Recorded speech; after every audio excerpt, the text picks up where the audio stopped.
صلی اللہ علیہ وسلم کے وصال ظاہری کے ایام قریب آئے تو حضور نے سرخ پٹی باندھی، تیز بخار ہے نبی کریم کو، دو صحابہ سہارا دے کے مسجد میں لائے، نبی پاک علیہ السلام کو بظاہر سہارا دے کے لایا گیا۔ کریم رسول نے لوگوں کو جمع کیا، حضور آج کیا ہونے والا ہے، آج کیا کہا جائے گا، آج کس لیے میٹنگ بلائی ہے؟ نبی کریم کے کل صحابہ جب مسجد میں جمع ہوئے تو کھچا کھچ مسجد بھری ہے۔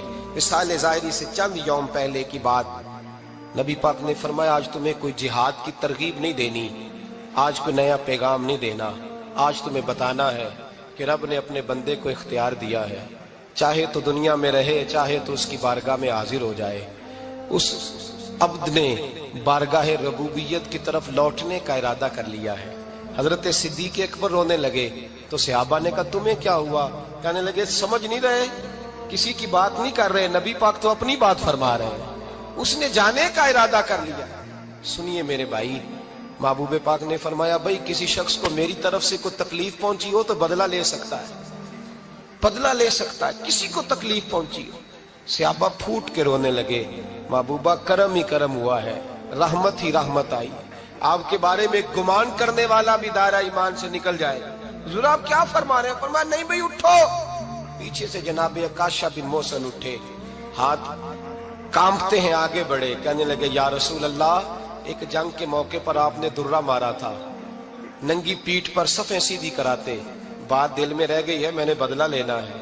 نبی کریم نے فرمایا بلال دوڑ کے جاؤ، فاطمہ کے گھر درہ پڑا ہے، درہ لاؤ۔ سیدنا بلال حبشی کہتے میں گیا، دستک دی سیدہ طیبہ طاہرہ، حضرت فاطمہ فرمانے لگی بلال کیسے آئے ہو؟ اماں جی وہ درہ چاہیے تھا۔ سیدہ کو تشویش ہوئی، کہنے لگے بلال نہ تو جنگ پہ جانا ہے، نہ جہاد ہے، نہ کوئی ایسا موقع ہے، حضور کی تو طبیعت مبارک بظاہر بڑی علیل ہے، درہ کیا کریں گے؟ حضرت بلال عرض کرنے لگے اماں جی ایک صحابی بدلہ لینے لگے ہیں، صاحب طبقات نے جملے لکھے ہیں، کہتے ہیں بی بی صاحبہ نے درہ بھی دیا اور امام حسن حسین کو بھی باہر نکالا۔ فرمانے لگی عکاشہ سے کہنا 100 درے مارے، ان دو شہزادوں کے جسم پر نبی پاک کے قریب نہ جائے، میں نے 2 بچے پیدا ہی اپنے محبوب پر قربان کرنے کے لیے کیے، ان کو لے جائے۔ حضرت بلال کہتے میں 2 شہزادے لے کے آیا، اور جب دروازے میں میں لے کے پہنچا تو نبی پاک نے دیکھا تو آنکھوں میں آنسو آ گئے۔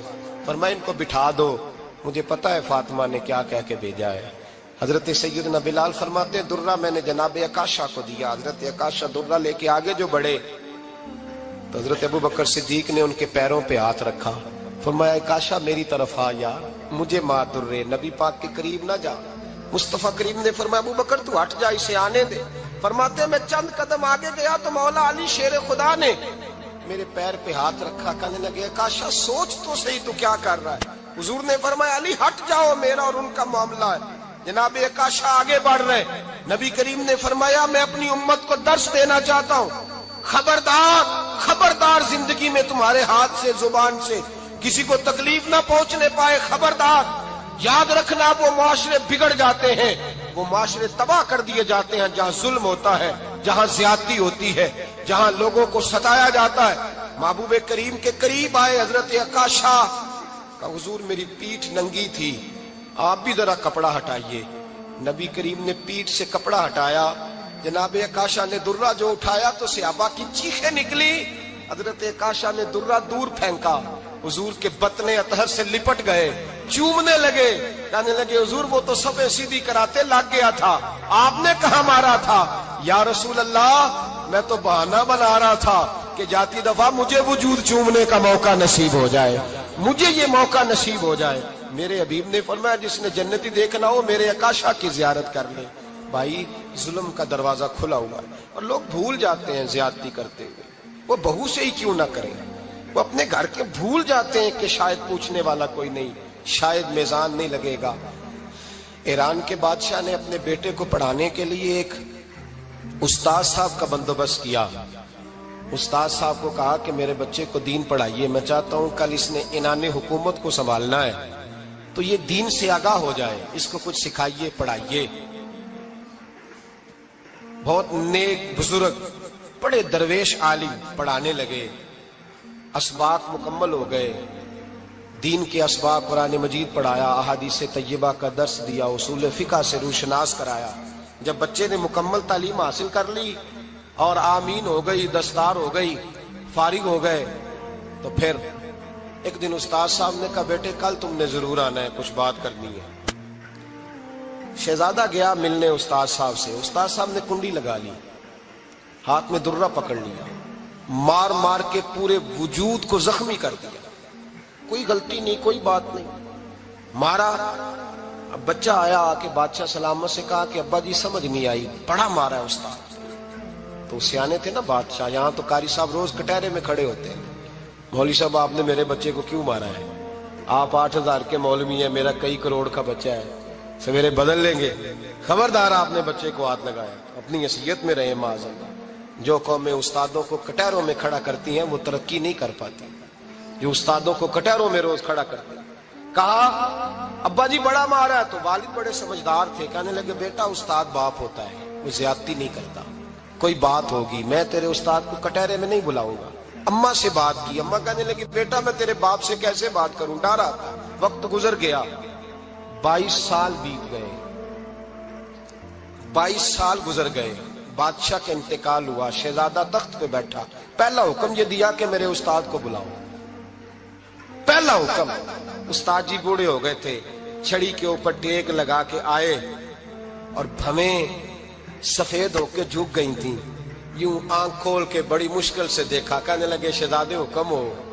کب میں شہزادہ نہیں، اب میں بادشاہ بن گیا ہوں۔ استاد جی 22 سال بیت گئے، آپ نے مارا تھا، پر وہ درد چونکہ زیادتی کی تھی، میرا قصور کوئی نہیں تھا، تو نہ میری روح سے درد گیا ہے نہ میرے جسم سے گیا ہے، میں بے اختیار تھا، پوچھ نہیں سکتا تھا، آج با اختیار ہوا ہوں۔ سب سے پہلے پہلا حکم آپ کو دیا، بلایا ہے، بتائے کیوں مارا تھا، کیوں مجھے مارا تھا، میری زیادتی بتائے۔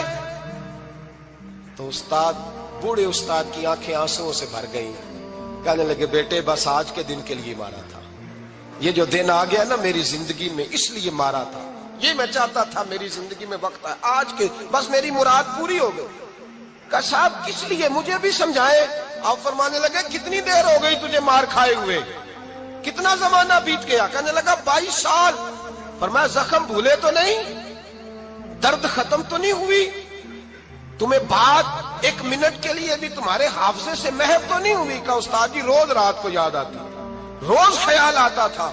استاد کہنے لگے بھائی تو بے اختیار تھا، پوچھ نہیں سکا، 22 سال تجھے یاد رہا، مجھے پتا تھا تو ایک دن حکمران بنے گا، میں نے تجھے اس لیے مارا تھا کہ بیٹے یاد رکھنا، کسی پہ ظلم نہ کرنا، اگر تجھے 22 سال تک یاد رہا ہے تو جس پر تو ظلم کرے گا اسے بھی قیامت تک یاد رہے گا، اور یہ یاد رکھنا تو آج با اختیار ہوا تو تو نے مجھے بلا لیا ہے، قیامت کے دن غریب با اختیار ہو جائیں گے، مظلوم با اختیار ہو جائیں گے، وہ با اختیار ہوں گے، للہ الواحد القہار، رب کریم کی بارگاہ کے اندر ان کا اختیار ہوگا، اکیلے اللہ کی حکمرانی ہوگی، پھر وہ بلائیں گے، بڑے بڑے کج کلاہ دنیا میں جن کی پگڑیاں اونچی تھیں وہ سر جھکائے کھڑے ہوں گے، دنیا میں جو ڈکٹیٹر بنتے تھے ان کی پشتیں لال ہوں گی، ان کو غدار لکھا جائے گا، قیامت تک نہیں بھولے گا۔